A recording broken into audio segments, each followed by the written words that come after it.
Bonjour, bonjour, cher peuple gabonais. Il est 15h45 ici à Blois-Chambord. Nous sommes aujourd'hui le jeudi 7 novembre 2024. Je suis votre humble serviteur, Wilfried Okumba Kamitatou Lénine Ndjogo. Cet après-midi, je dépose mes valises au palais présidentiel chez son Excellence, M. Brice Clotaire Oligui Nguema. Monsieur le Président de la Transition, veuillez me recevoir chez vous. Je vous sais suffisamment chargé. Excellence, Monsieur le Président de la Transition, lors de votre prise de pouvoir, vous avez fait plusieurs promesses à la jeunesse gabonaise. Et celle qui a retenu mon attention, c'est celle relative à la création d'une banque pour les entrepreneurs. Depuis plusieurs mois, je constate pour le regretter que cette promesse semble être mise dans les placards. Bien qu'il y a 4 ou 5 mois, vous avez dit au cours d'un discours que Papa Sassou vous avait aidé à pouvoir avoir les documents. Mais, Monsieur le Président, ce qui me fait venir chez vous cet après-midi, c'est la méchanceté de vos collaborateurs. Lorsque vous avez fait le tour de l'Afrique, vous êtes le tour du monde, en un mot, vous avez rencontré la diaspora conquérante. Cette diaspora ne vous a rien demandé, Excellence, Monsieur le Président de la Transition.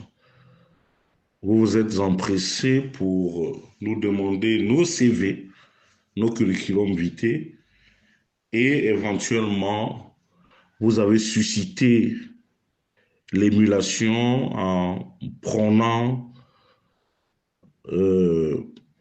l'entrepreneuriat à tout va, parce que vous estimiez que la fonction publique ne pouvait plus contenir tout le monde et qu'il va falloir créer des nouvelles niches d'emploi. Donc, comme partout dans le monde entier, vous misez sur le privé. Mais grande est notre surprise aujourd'hui, Monsieur le Président, et ça, personne ne me démentira, les projets que nous avons soumis à votre attention via plusieurs de vos collaborateurs se retrouvent soit dans les poubelles, soit ceux qui les ont reçus en font désormais leur propre projet. Et ce qui suscite l'émoi et la mélancolie chez plusieurs concepteurs de projets. Plus grave, Monsieur le Président de la Transition, certains d'entre eux ont atterri chez vos épouses qui en ont fait désormais leur propre projet. Alors devant une telle mesquinerie, Excellence, Monsieur le Président de la Transition, il me paraît nécessaire que vous puissiez clarifier et nous dire objectivement où se trouvent nos dossiers et qu'est-ce que vous en avez fait. Plus grave, je vais vous surprendre, derrière le domicile de votre secrétaire général, il y a une poubelle géante des dossiers des étudiants. Si cette information est avérée, Excellence, c'est un crime, Monsieur le Président de la Transition. Le crime, ce n'est pas seulement tuer quelqu'un. il y a des crimes économiques, il y a des crimes intellectuels, et je ne saurais qualifier le crime de votre secrétaire général, Monsieur Guiro Satangarigno. Voyez-vous, Excellence, Monsieur le Président, vous savez, trop parler s'ennuie. Trop parler s'ennuie. Et j'ai une question qui me taraude l'esprit depuis ce matin. Essayez de nous clarifier. Parce que dans un État sérieux, dans un pays où les gens ont de la parole, nous savons seulement que le oui, si jamais les Gabonais votent massivement le oui, celui-ci ouvrira inéluctablement une possibilité pour vous de briguer la magistrature suprême. Ça, c'est un fait connu du plus petit des Gabonais. A contrario, le non ou la forte abstention sont jetés par la fenêtre. Est-ce que si jamais, par extraordinaire, les Gabonais se mettaient en ordre de bataille et rejetaient votre projet de constitution, j'espère que vous aurez l'honnêteté de rendre votre tablier. Parce que c'est ça aussi la marque des grands hommes. Vous nous avez dit au début de votre prise de pouvoir que vous allez rendre le pouvoir aux civils. Vous avez été rattrapé par le syndrome du pouvoir. Vous avez été aveuglé par le pouvoir. Vous voulez absolument rester. C'est tant mieux. Vous avez tué votre lion, vous savez comment manager. Mais aujourd'hui, si par extraordinaire, nous rejetons ce projet de société, ce projet de constitution, autant pour moi, vous devez rendre votre tablier et regagner les casernes. Il n'y a pas une autre alternative, Monsieur le Président de la Transition. Or, selon ce que j'ai eu dire, c'est que vous allez vous éterniser. Vous allez reprendre une nouvelle mouture, comme si le Gabon ne tournait qu'autour de vous et des membres du CETRI qui vous accompagnent. Et je puis vous dire que au moment où je vous prononce ces mots, une bonne catégorie de la diaspora, des étudiants de la diaspora, sont en train d'arpenter les tribunaux dans tous les pays où ils sont pour porter plainte contre le CETRI, contre votre personne, contre le gouvernement pour détournement de projet. Voilà l'ambiance.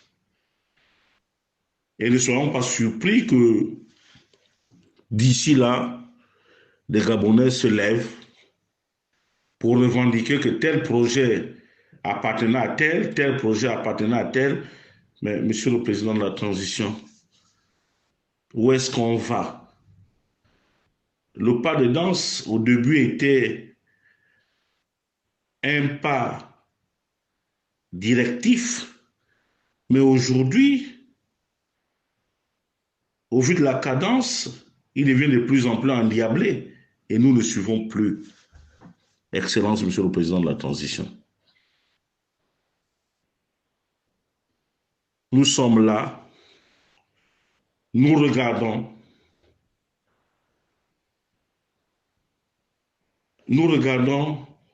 avec les yeux larmoyants.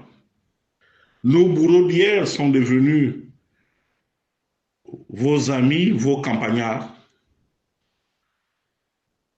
Et nous nous posons la question que finalement, la Libye du début a fondu comme une glace au soleil, à savoir que le pays est en danger. Nous ne savions non plus que ce coup d'État avait été fait parce que M. Bideminze avait été nommé comme Premier ministre et que vous trouviez en lui quelqu'un d'extrêmement dangereux. Chaque jour, un nouvel épisode. Mais je terminerai mes propos en vous disant tout simplement que nous sommes de la même génération. Vous êtes né en 1975, c'est-à-dire à la même année que mon défunt frère, paix à son âme. Aujourd'hui, il aurait eu 49 ans, comme vous. Donc, vous êtes mon cadet. Monsieur le Président de la Transition, ceux qui vous ont fréquenté, ceux qui vous ont connu, brièvement comme moi, j'ai toujours gardé de vous le souvenir d'un homme droit et affable, de quelqu'un qui ne parle pas beaucoup. Et puis, Excellence, Monsieur le Président de la Transition, lorsque vous parlez aux fonctionnaires, lorsque vous parlez aux gens que l'État doit de l'argent, ce n'est pas une situation qui vous est imputable. Cette situation date de vos prédécesseurs. Mais j'ai été surpris que vous nous parliez avec dédain et répugnance, comme si nous étions venus quémander le monde chez vous, comme si ces fonctionnaires-là travaillaient pour vous et que l'argent que vous devez leur donner vous appartient ou appartient à un empire légué par vos parents. Je dirais que c'est très grave et c'est méchant. Vous vous êtes gargarisé que vous devez payer les rappels. Là, vous allez donner 35 milliards, selon vos dires. Et puis, nous ne comprenons pas que ces rappels soient payés à 4 jours de l'élection, du vote, du référendum. Pourquoi? Est-ce que vous pensez que nous, pour voter le oui, il faut forcément nous mettre face à nos responsabilités ou à l'épreuve? Je dirais non, Monsieur le Président de la Transition. Ces méthodes-là, ce sont des méthodes staliniennes qui ne tiennent plus la route. Je pense qu'à un moment donné, on peut être chef d'État, on peut décider de la vie ou des morts des Gabonais, mais sur ce coup, je vous prierai quand même de nous présenter vos excuses, au moins pour restaurer notre dignité, parce que c'est un droit. Ce n'est pas une faveur, Monsieur le Président de la Transition. C'est sur ces mots que je vous quitte tout en espérant que d'ici là, vous m'aurez répondu via votre porte-parole du gouvernement ou via votre cellule de communication. C'était Wilfredo Kumba Kamita Touleni Nandjogo depuis Bois-Chambord.